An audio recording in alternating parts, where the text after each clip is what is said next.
नमस्कार, आप देख रहे हैं वीके न्यूज और मैं दृष्टि उपाध्याय। मुसलमान युवाओं में जिहादी मानसिकता भड़काने की जिम्मेदारी रखने वाले बरेली में एटीएस के हत्थे चढ़े अलकायदा एजेंट इनामुल हक ने पूछताछ के दौरान कई अहम खुलासे किए हैं। पड़ताल के दौरान उसकी 4 फेसबुक आईडी के बारे में जानकारी मिली है, जिसे फेसबुक ने सस्पेंड कर दिया था। जानकारी के मुताबिक इनामुल टेलीग्राफ एक्स एप्लीकेशन के जरिए यूपी से लेकर बांग्लादेश तक के लोगों से संपर्क में था। एटीएस यूपी समेत अन्य राज्यों में उसके नेटवर्क को खंगाल रही है। पड़ताल के दौरान एटीएस को पता चला है कि इनामुल पिछले 3 साल से अलग अलग फेसबुक आईडी से भी लोगों के संपर्क में था, लेकिन फेसबुक की ओर से की जा रही निगरानी के कारण उसकी कई आईडी सस्पेंड की जा चुकी थी। अब एटीएस ने फेसबुक से संपर्क कर उसकी पहले की आईडी का ब्यौरा मांगा है ताकि उसके नेटवर्क में आए लोगों को ट्रेस किया जा सके।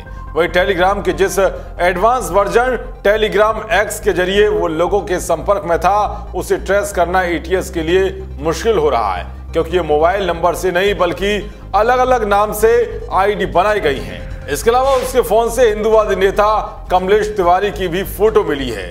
पिछले साल लखनऊ में कमलेश तिवारी की हत्या कर दी गई थी, उसके बारे में भी एटीएस अधिकारी इनामुल से पूछताछ कर रहे हैं। साथ ही कई आतंकियों की फोटो भी उसके मोबाइल फोन से बरामद की गई है। इनामुल 2014 से ही ऐसे साहित्य में दिलचस्पी लेने लगा था जो कट्टरता को बढ़ावा देती है। इसके बाद वो अलकायदा से प्रभावित होकर उससे जुड़े साहित्य और अलकायदा से जुड़े वीडियो मोबाइल पर अपलोड करने लगा।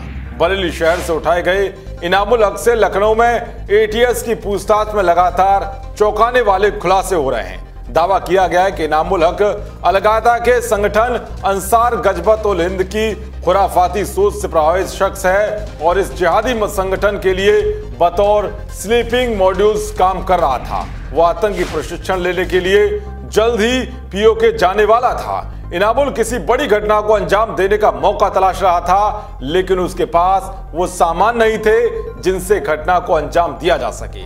किला के कटघर में रहकर प्रतिबंधित संगठन अलकायदा के लिए काम करने वाला इनामुल एटीएस के सवालों का जवाब देने से कतरा रहा है। दरअसल बरेली से गिरफ्तार किए गए अलकायदा एजेंट इनामुल के पिता पंत विश्वविद्यालय में नौकरी करते थे। 2007 में उनकी मौत के बाद इनामुल के बड़े भाई की नौकरी लग गई।